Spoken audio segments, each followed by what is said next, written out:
You are listening to the 2 and Out CFL podcast, a proud member of the Canadian Football Podcast Network. Simone Lawrence is doing what he does. I can't believe you said his name. Am I allowed to? The vitriol on Twitter will be thick. Grab some poutine and a double-double. It's time for the 2 and Out CFL podcast. Now they have to kick it out, and they do! Every week, Travis Currah. Does anybody still care about this podcast? And Brazilian Ty. Hunters are people, too. Talk fantasy football, bring you the latest in CFL news, and sprinkle in a little bit of nonsense. Are you kidding? This is unbelievable! Ready, set, hunt! And we are a part of the Alberta Podcast Network, powered by ATB. I'm Travis Currah, joined by Brazilian Ty.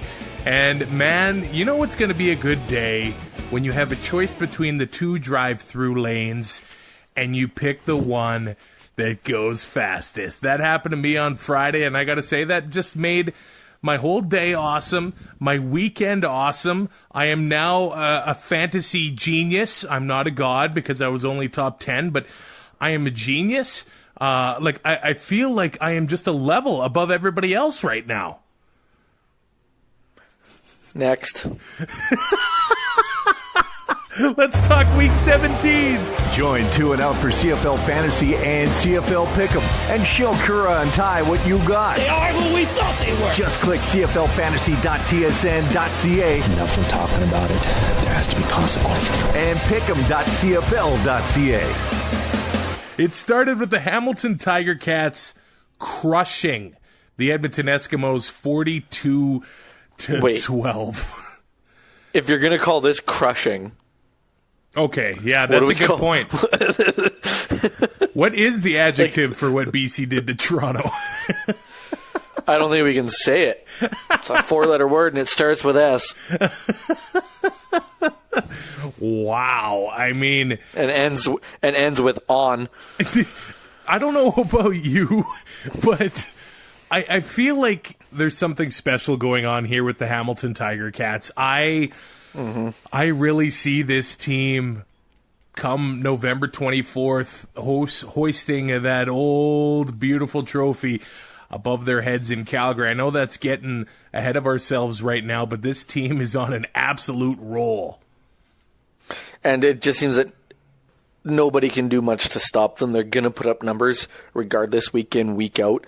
And, you know, we both picked them to win the East and represent the Eastern Division in the Grey Cup, but ultimately lose to Winnipeg. But I don't even think it's a question right now that Hamilton is the best team in the CFL, and that's with a backup quarterback. Yeah, I mean, it really begs the question, though. What does the team do at that position next year? I know Mazzoli worked so hard to get to where he was, and it's so unfortunate that the knee injury derailed his season and possibly having a starting job in Hamilton anymore. But with what Dane Evans is doing, I wouldn't be shocked if he's their guy next year. Do we know the contract situation for both of them? I don't exactly know. I feel like Mazzoli maybe had one more year. I'm not sure about Dane Evans, though. Because, I mean, it could come down to, you know, if somebody's going to go into next year with an expiring contract at the end of next season, that they're going to be used as trade bait. Because there is a team, or two now, that have shown that, you know, their quarterbacks are not getting the job done. Yeah. And there is an opportunity for, there's going to be 3 starting jobs open, I would think. Well, I guess 2. You can't, because I'm assuming Matt Nichols is going to be healthy enough and stay in Winnipeg. But, I mean, Toronto and Ottawa, I think those starting jobs are up for grabs. And if that means that Dane Evans or Mazzoli gets possibly traded there, or if one of them's a free agent, I mean, it's going to be pretty hard to keep both these guys on the roster after Dane Evans has done what he's done in Mazzoli's absence. They actually had a rushing game in this one. They gave Tyrell Sutton 11 carries, and he put 88 yards down, and he also had 23 yards receiving. So they just seem to roll better when they have a running game going. They even got carries to Jackson Bennett, who seems to do well as a change of pace guy because he had over 9 yards a carry himself. Yeah, 4 carries, 37 yards. 14 of those were on one carry, which, I mean, it's good to have those explosive runs, but like you said, change of pace, and to only give him the ball 4 times, you'd like to see what he could do more, but maybe that average is helped out by the fact that he only gets those 4 carries, and it's really hard for the defense to adjust when he's in there. The Eskimos are kind of the walking wounded right now. They are without their starting quarterback, Trevor Harris, and then C.J. Gable, Devon Smith, and Greg Ellingson all left this game. It actually looks like a real possibility that the Lions could catch them, at least make it interesting anyway. It honestly looks like if we're talking like a minority government in power in Canada, it's like the Riders hold the balance of power. Because both of these teams have 3 combined games against the Riders, and if they lose to Calgary on Friday, they're going to want to try to keep pace for first place. Either way, the Riders want to win here, so they're not going to be a team that's going to be resting guys, other than their running back, apparently. Not yet. Yeah, not yet. So, tough test for both Edmonton and BC, but it's enough to make you think about it. I was talking to Andrew yesterday, and I said hot take, but BC's making the playoffs, and I firmly believe it. Just the turnaround that they've had, since firing Chu, and the hard fall from grace that Edmonton has sustained after losing Trevor Harris. I mean, I just don't see Edmonton bouncing back. BC somewhat controls their own destiny this week with a chance to stay alive. If they lose, it's pretty much over, or it is over. So, I mean, if they win this week, I don't see. They do play the Riders once, but backed into a corner, anything's possible. Yeah, I could see Edmonton losing out. The problem is BC winning out because they've got 3 that's Western the harder opponents. of the two things, yeah, right? I think so. I think that's what it is. As for the Eskimos, I don't know if we're going to see Shaq Cooper get a shot against BC, but their offense can't support their defense, and that's what was happening sort of at the beginning of the year. The Eskimo defense was on fire. They were really aggressive. They were getting to the quarterback, both with blitzes. They were able to play man-to-man, but now you see Eskimo fans talking about how Money Hunter is getting exposed every single game, and he is getting torched. Not only getting beat, but taking penalties. Yeah, he is. And, I mean, there were moments this season when he was fighting his own team. So how long does Jason Moss last after this season, or does it totally depend on what happens in the playoffs? I fire him regardless. I've seen some people predicting the coaching carousel, and Ottawa could be making changes. Toronto probably is making changes. Edmonton probably making changes. What is Ottawa supposed to do when you have John Jennings and Dominique Davis as your quarterbacks, though? How is that on Rick Campbell? I don't think that's on him. That's on Desjardins all the way. 100%. But then a new GM might want his guy at his head own coach. guy. I actually think that Devon Claybrook sort of saved his job with what the Lions have done in the past 4 weeks here. I think that's pretty safe to say. The coaching cap, I know we've beaten that horse to death, but the coaching cap does help that situation too. There's that to put into consideration too.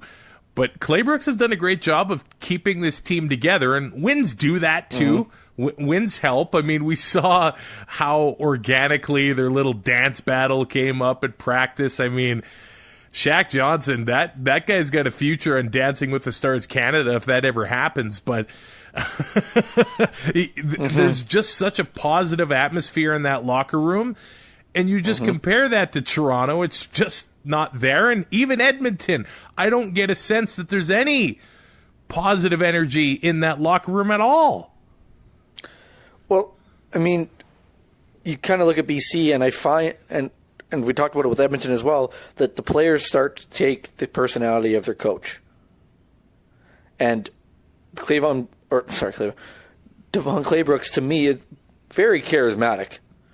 You know, he is, yep. does things his own way, does not care what you think, and his team is starting to play like that, and you know, carry that little bit of swagger like he has on the sidelines.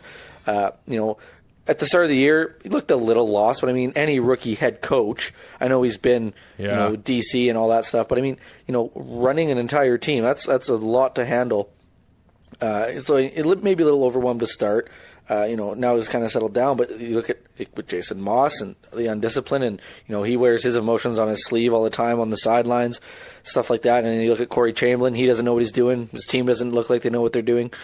It's just I don't know what happened to BC other than them changing O-line coaches, but and you know, the offensive coordinator finally calling quick pass plays to give his offensive line a chance. And that team has turned everything around. It's like Kelly Bates has a shot at Coach of the Year here. Hey, if there's a write-in spot on the ballot.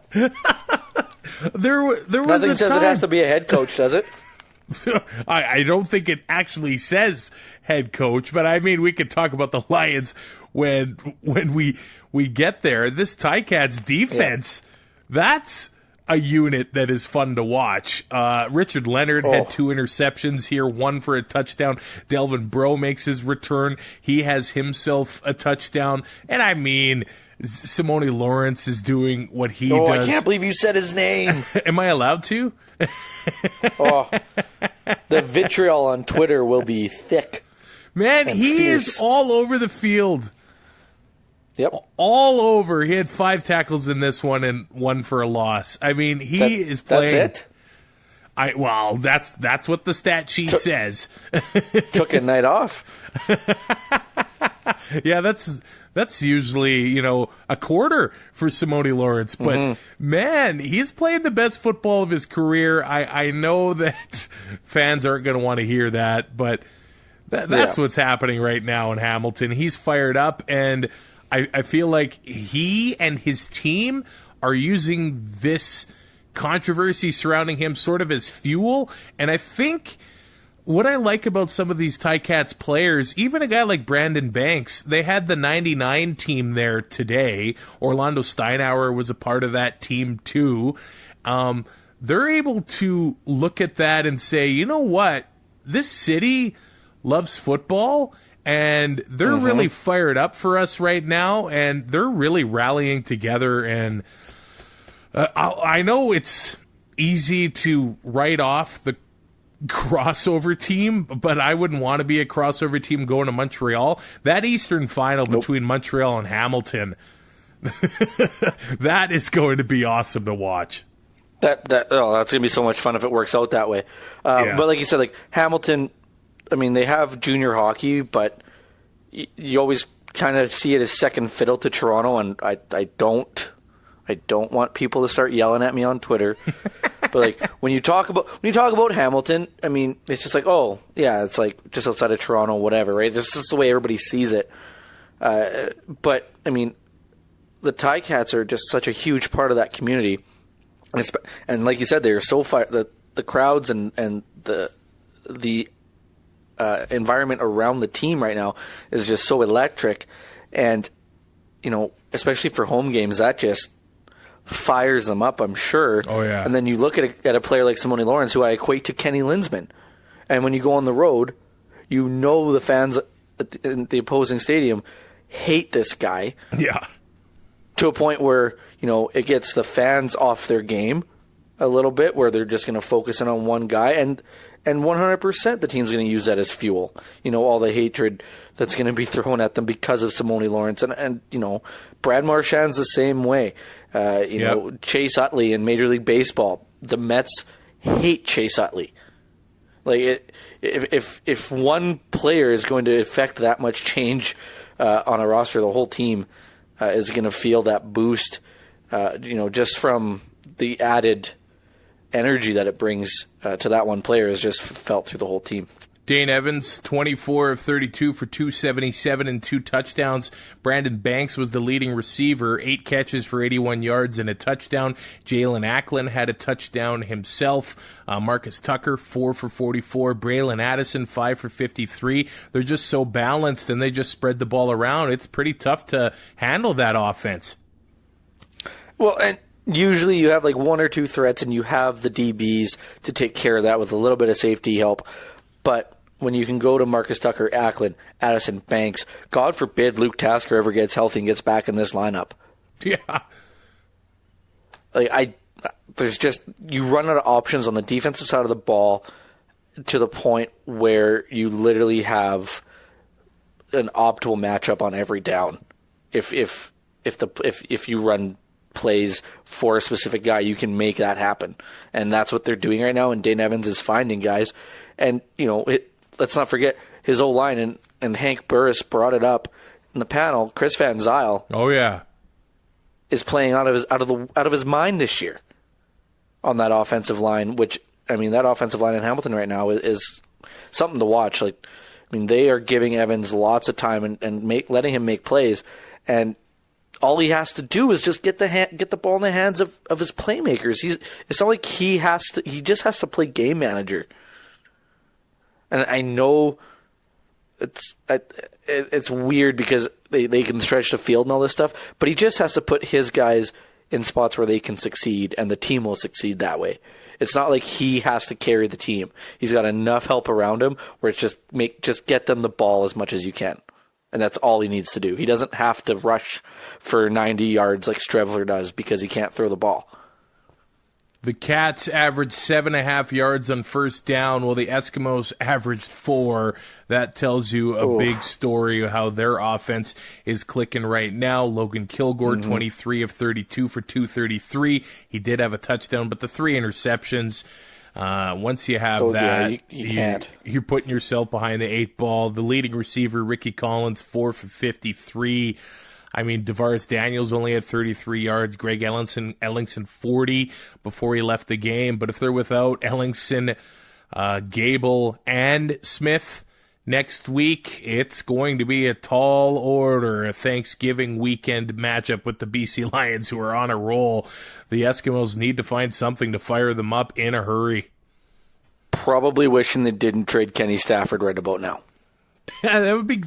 He's not even get played in Saskatchewan because Jordan Williams-Lambert comes back, and Arsenault's ahead of him in the pecking order too. So it's.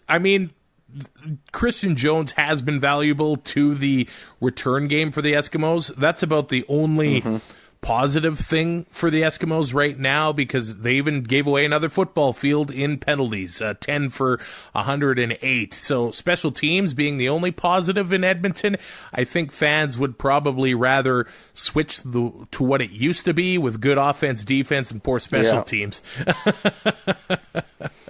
But at the same time, you don't have Mike Riley to drive 95 yards down the field. Yeah, there's that. So Trevor Harris thinks he'll get back before the 6 games up, and I think One Empire really wants that to happen too. Let's go to Montreal, where the Alouettes get by the Calgary Stampeders 21-17. Can I just say that was the best atmosphere I've seen at a Montreal football game in a long, long time. There was near the end of the game when it was dark out and the fans just turned all the flashlights on their phones. I guess it just happened organically. If this team has a night game, which they probably don't for the rest of the season, and I know the playoffs happen in the afternoon, but I feel like this team comes out at night, they turn the lights off and let the fans light up the stadium. Man, this has to give teams like BC and even Toronto some hope. You put an exciting winning team on the field, and look what happened at Percival Molson. It's a fun team to watch right now. I don't know why it would give Toronto any hope. Well, when's the last time Toronto has actually strung together some nice winning seasons? I mean, when they won the Grey Cup, it was 9-9, and then the next year they win 4 games. They never really have strung together really nice seasons in Toronto. But I mean, if Montreal, a big, cultural, diverse city, if they can do it, I think other major cities in this country can. Oh, 100%. If they can actually put a team on the field, yeah, exactly. In Toronto, that's what then I mean. We would get this. Yes, 100%. I totally agree with that. But I was just making the joke that I don't see why Toronto would have any hope when they can't even get out of their own way. But I mean, the atmosphere came through on the radio. I was at work. TV, it sounded great. Yeah, and the play-by-play guys were into it, and it felt like an East final. Or or a East semi, because it was Calgary, like a crossover. It had that playoff feel, just the energy that you could hear. Like the crowd never really settled.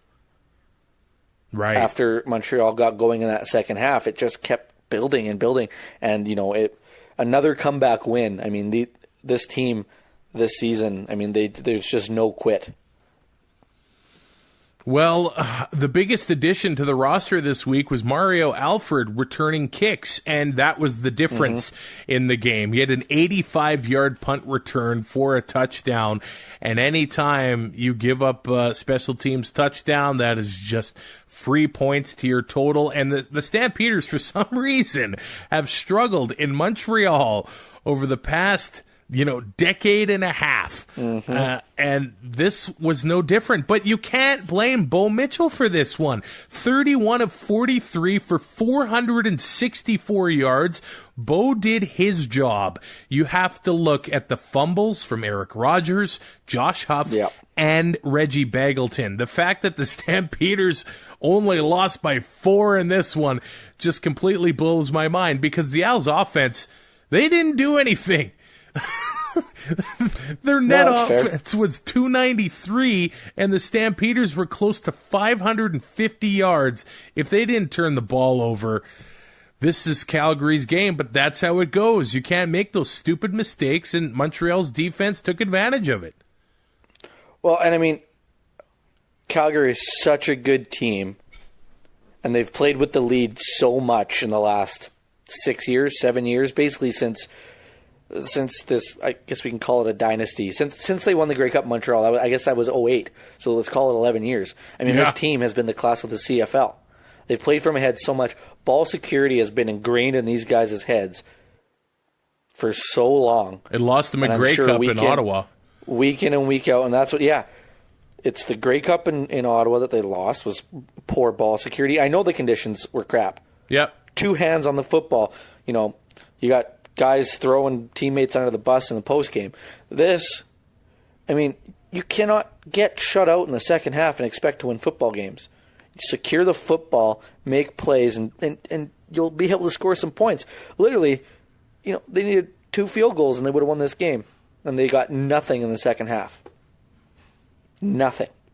Yeah, they were up 17-10 at halftime, and all the Owls had to do was put up 11 points to win this game. And a special teams touchdown and 3 fumbles that were lost, because the Owls couldn't even take advantage of those fumbles in the first half. It was just enough for them to hang around, not allow Calgary to score any more points, and just you can't turn the ball. You can't lose the turnover battle 4-0. Like, I'm not counting turnovers on downs.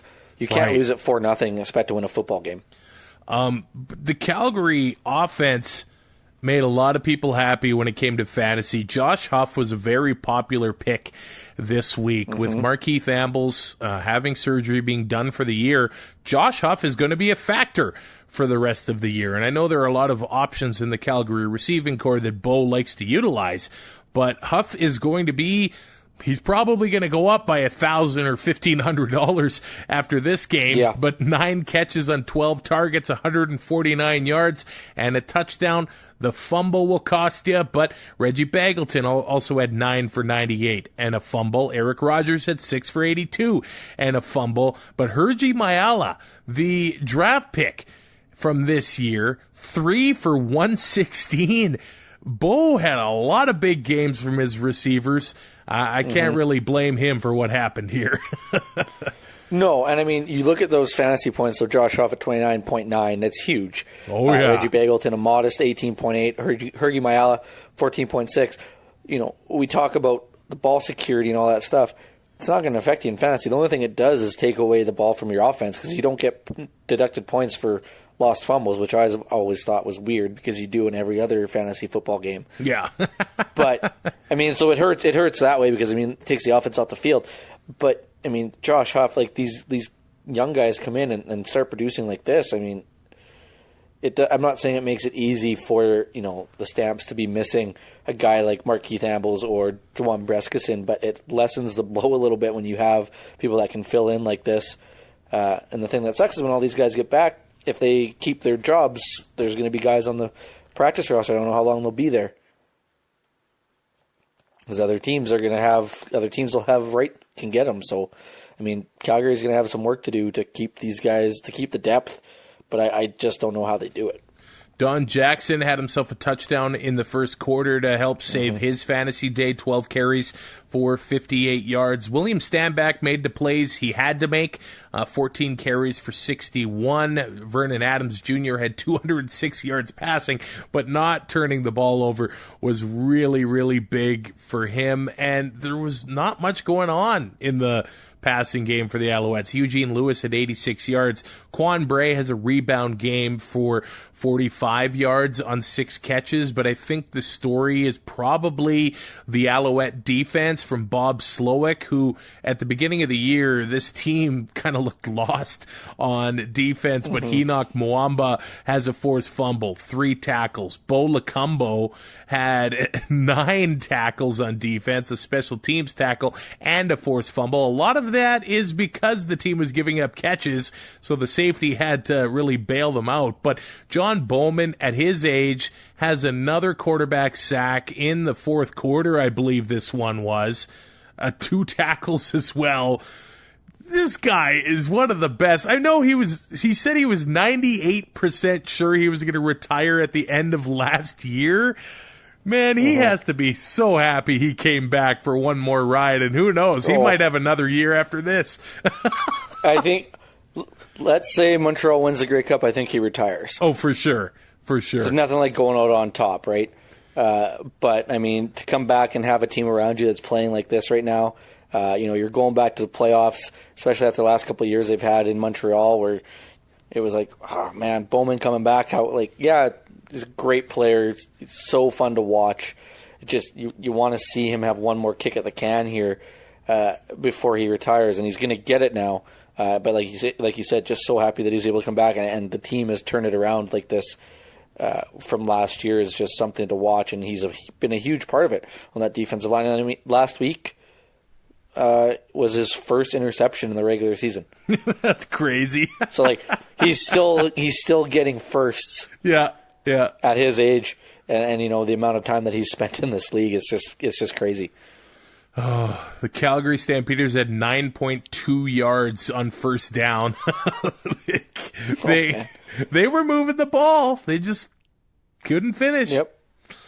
Well, and you mentioned how Vernon Adams Jr. didn't really have the best. Like the passing game wasn't really there, but I think we knew that was going to be an issue coming in with the secondary that Calgary has. But, I mean, Stanback did what he had to do. They had, the turnovers. They were able – and that you're taking the ball out of Calgary's hands. Like, they're giving you the football. You take it. And it just – they gutted out a win. And it's weird to say that at home. But when it's Calgary, you gutted out a win, especially to shut them out in the second half is just phenomenal. Calgary also took 12 penalties for 106 yards. If I told you at the beginning of this season, and I know you said, hey, Montreal's going to have a home playoff game, I don't know if that included that they would sweep the Calgary Stampeders. Isn't that wild that the Alouettes swept Calgary? And it's really hard not to rally around this team. I think they really need to back the truck up to Kahari Jones right now because where it is, he his contract ends at the end of the season.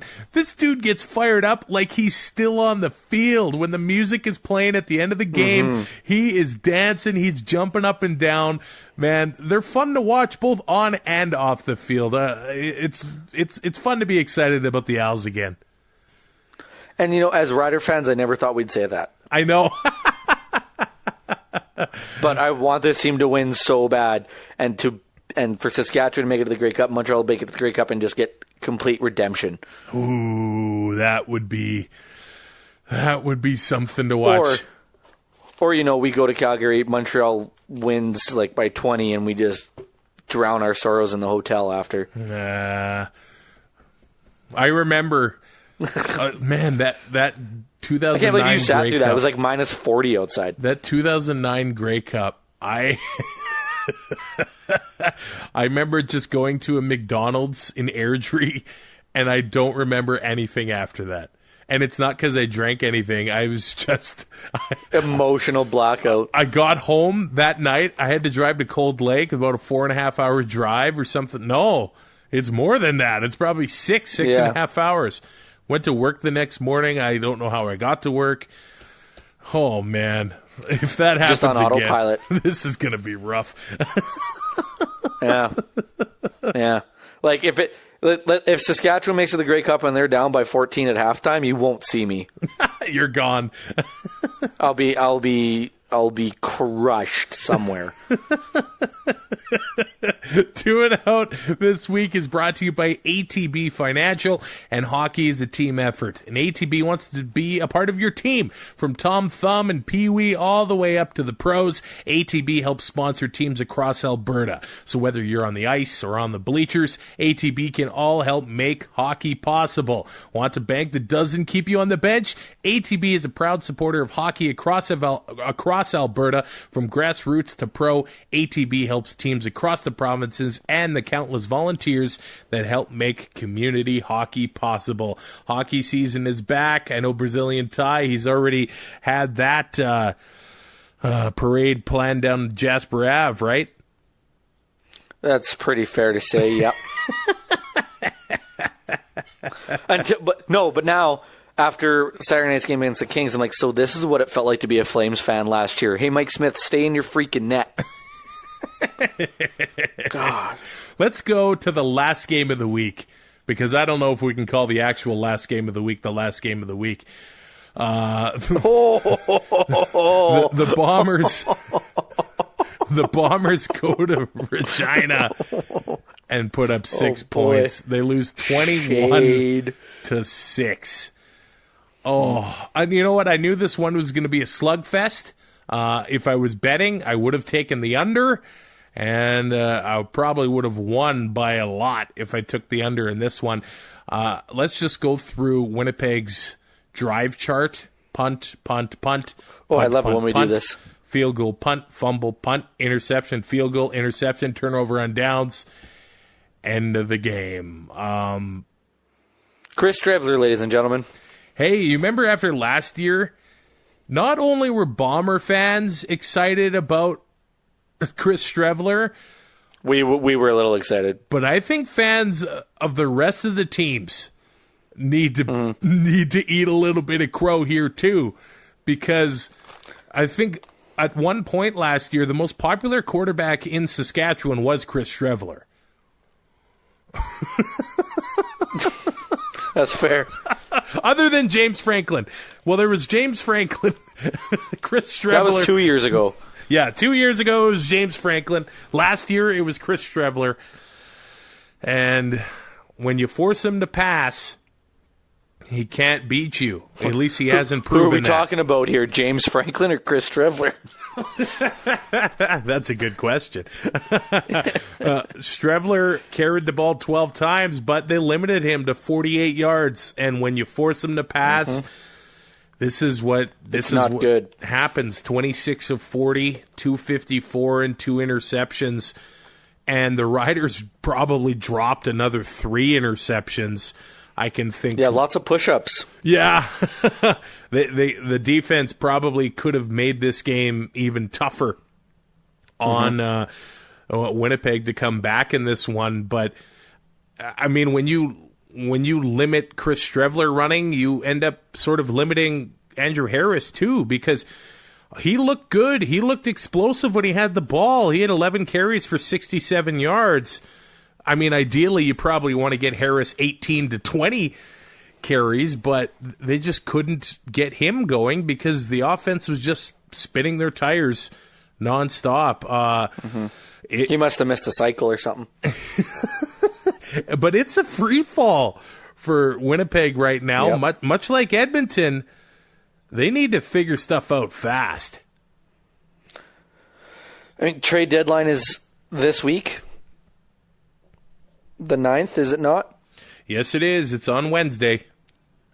And I am tired of Mike Shea looking us in the eye and lying to us and saying that the situation is fine. You need a quarterback. You can't start comebacks with Chris Streveler because you can't throw the ball. And you can't expect Andrew Harris to rush for 9 yards a carry to keep you in ball games. I mean, you're down. Once they were down, 11-3, it was pretty much lights out because all you had to do was make Chris Streveler run, or take away the run and make him pass, and you were pretty safe. Like, how do you expect to win football games if you can't pass the ball efficiently? Like, I know you got to have a run game, but I mean, the passing game is just as important, and I wouldn't trust Chris Streveler to pass me peas across the table. The Bombers need to get up in games fast, or and hope the defense holds on. Yeah, or that way they can run the ball down your throat and that too as well. Yeah, pound the rock a little bit here. But once they get behind, they just have no means of really catching up here. But if you just look at what Winnipeg did in the Montreal game a few weeks ago in the first half. Walked all over the Alouettes. Since then, it's been 10 quarters. They have one touchdown. And I think that's going to be the turning point of their season is that halftime. That's exactly what it is right now. Halftime of the Montreal game is when the wheels fell off. Jekyll and Hyde. Because Streveler in the Banjo Bowl and the first half of that Montreal game, he was running wild. But somewhere... And there was no answer for him. Somewhere they figured it out, and Hamilton handled it.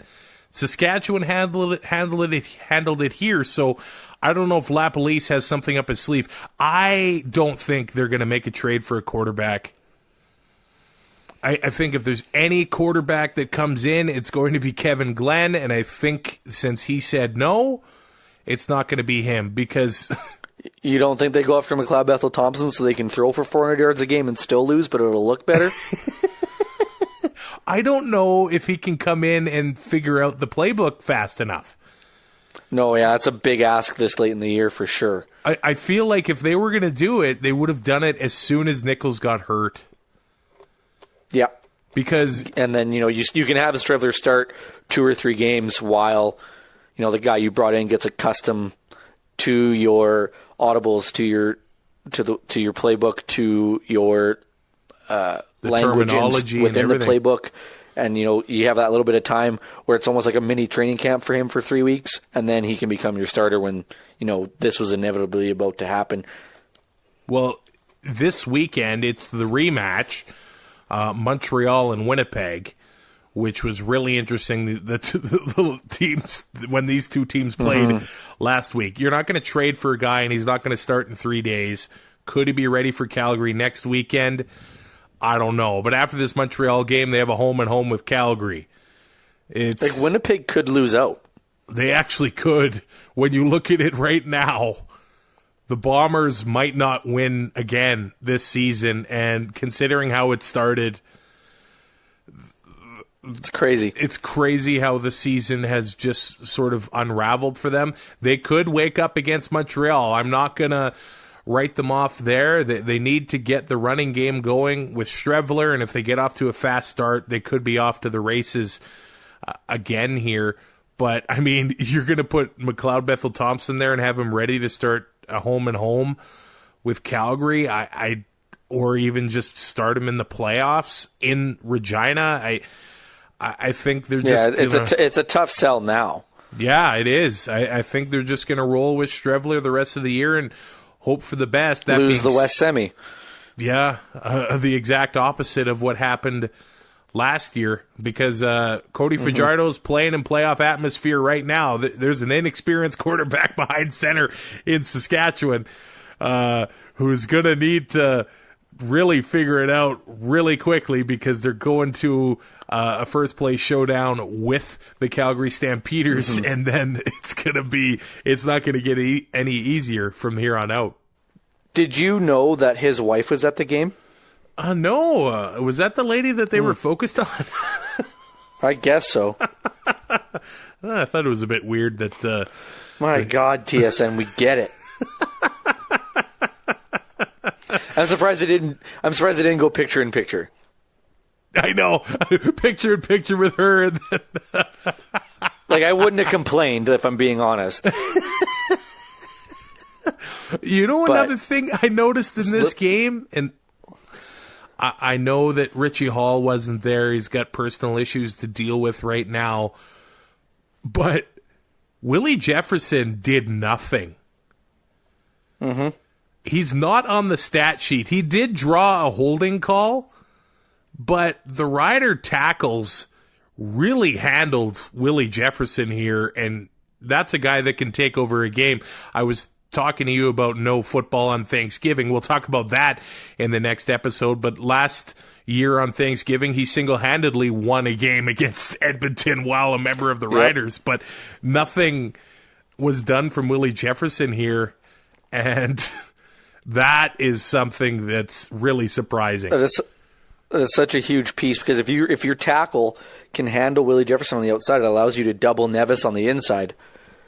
Oh yeah. Which, I mean, if you're neutralizing those two threats on the defensive line, your quarterback's going to have ample opportunity in the pocket to get rid of that football and find somebody downfield. It's not like Cody Fajardo lit it up in this game, but he protected the ball. That was big. 18 of 28, 299, but I mean, that's about as good as you can expect against the Bomber defense. But Shaq Evans, 193 yards, 7 catches, a touchdown. They keep saying it every single time that the Riders play, but that slant pattern he runs, I don't know if you can defend that. No, you can't. It's impossible. The rules don't allow you to. There's that, yeah.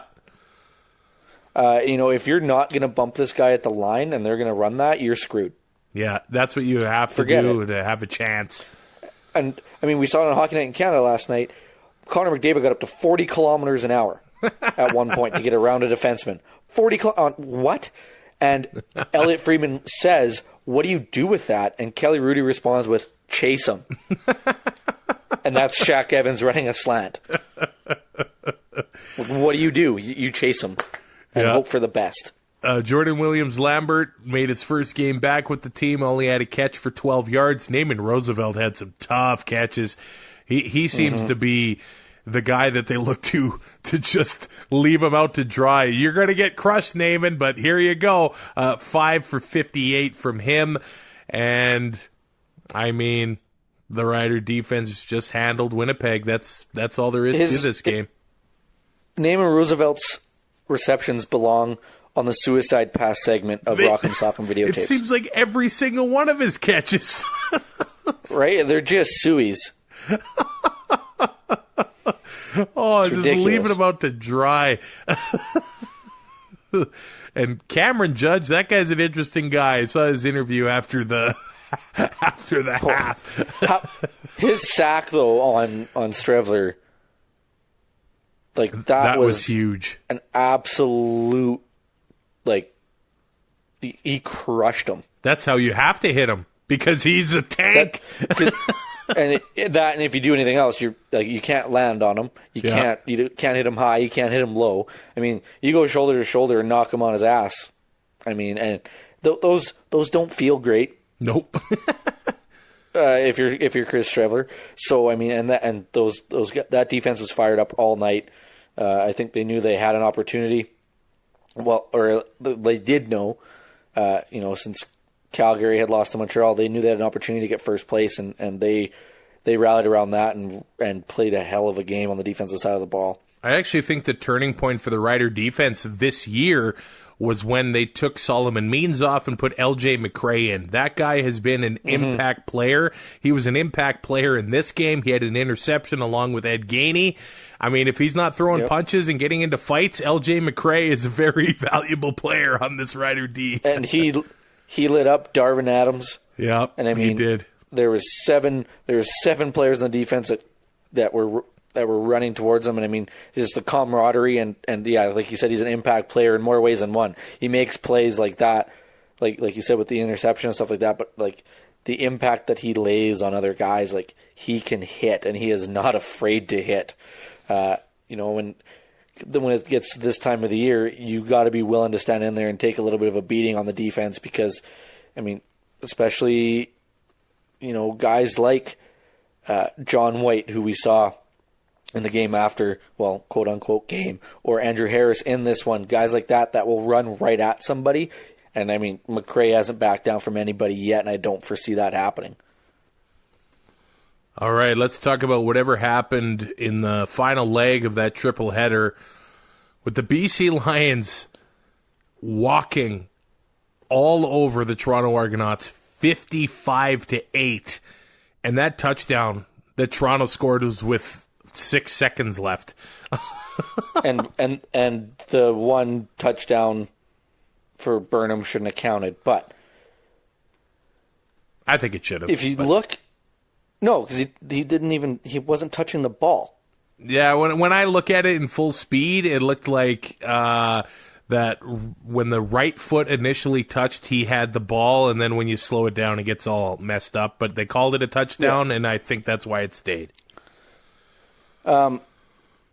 So Toronto, in their first 3 drives of the game, ran 4 plays. First play of the game for Toronto, interception. Second play from scrimmage for Toronto, James Wilder Jr. fumbles the ball. Third and fourth play, they just give it to Chris Rainey, get 9 yards, and Ronnie Pfeffer punts it away. Like, what the hell is that? Glenn Suter and Milt Stiegel both said this is probably the worst football game they've ever seen from a professional team. And this is a team that lost 64-14 to Hamilton earlier in the season. And this one was somehow worse. They had 16 yards of offense in the first quarter. Or was that the first half? No, because, it was the first half. Because you know what they had in the first quarter? 9. They had the ball for 2 minutes and 36 seconds in the first quarter. Oh, man. If you actually look at the time of possession, the BC Lions had it for 43 minutes and 22 seconds. The Argos for 16:38. I don't know if I've ever seen, and I'm not even kidding here, time of possession that low. I actually don't think that's happened. James Franklin comes out of the dressing room in the to start the second half, does the interview with Farhan Lalji with a smile on his face. I was actually going to ask you, did that bother you? That is infuriating. What do you have to smile about? You have just quarterbacked the worst half of football I have ever watched. And I watched the Lloyd Comp Barons beat up on a team 80-0 in high school. And this was worse. You get paid to play football. Be better. Have some self-respect, because that was embarrassing. That smiling interview, and I know he's a smiling guy with a happy demeanor. That has to be the end of him in Toronto. I'm sorry, but why would Winnipeg? He needed to come out like Kavis Reed. Yeah. Seething. You went 6 for 9 for 32 yards and a pick. How are you smiling? What about that makes you want to smile? I get it. You're playing a game, but what about that is fun to you? They actually ran 30 offensive plays. No. Yes. 23 pass attempts and 7 carries. And 7. Oh my God. Oh, and let's not forget the Chris Rainey reverse. Oh yeah, on the kick return. The Lions had 30 first downs. I mean, does that tell you what you need to know about this game? I'm surprised Corey Chamberlain had a job after the first quarter. No kidding. No kidding. I want to know how your head coach doesn't wear a headset. How is he communicating with everybody? Yeah. I want to know why your head coach has won, 2 games in his last 30? It's not worth going through the stats for the Argos at all. I'll say Armani Edwards. It kind of is for one reason. What? McLeod Bethel Thompson was 7.8 points and he threw for 94 yards and he was the better quarterback. Yeah, and he played for 2 drives? Yeah. But there's James Franklin smiling like nothing's wrong. Yep. I'm just going to fire through the Lions stats here. John White had 20 carries, 121 yards. The Lions actually tried to slow it down. They were killing as much clock as they possibly could. Brian Burnham, 8 catches for 145 yards. He had a hat trick. Shaq Johnson had a beautiful 21-yard touchdown catch. Deron Carter, 7 catches for 90 yards, a touchdown. Took him out of my lineup. This is the receiving core and the offense we thought that we would see from the Lions at the beginning of the year, but they do lose Lamar Durant, who left the game with a foot injury. They lost Javon Catoy last week, a Canadian receiver as well. So we might see some issues with the Canadians over the next few weeks here because they have started Canadian receivers all season long. Those are 2 big losses for the Lions here, and they're really just kind of holding Mike Riley together with a Band-Aid right now. I guess he's been had a chest cold the last few weeks he can't get rid of. He's got back issues. They literally put extra cushions. I wonder why. Extra cushions for him on the bench so he has cushion to sit on. All these sacks are really adding up for him right now. He threw for 5 touchdowns, the first time he ever did that in his career, and I'm mad because Danny O'Brien poached him for 2 touchdowns. Riley could have had a 50-point night. But this is exactly the game Mike Riley needed because Danny O'Brien was able to go in there and take some beating, and Mike Riley was able to preserve himself a little bit. Yeah. And when you're up 34-0 at halftime, they probably could have sat Mike Riley for that entire second half. What do Chris Streveler, Logan Kilgore, and McLeod Bethel Thompson have in common this week, other than the fact they all lost football games? And I guess you can throw James Franklin in there too. What do they have in common? I don't know. Yeah. Daniel O'Brien outscored them. Fantasy-wise. Because of the 2 rushing TDs. Yeah.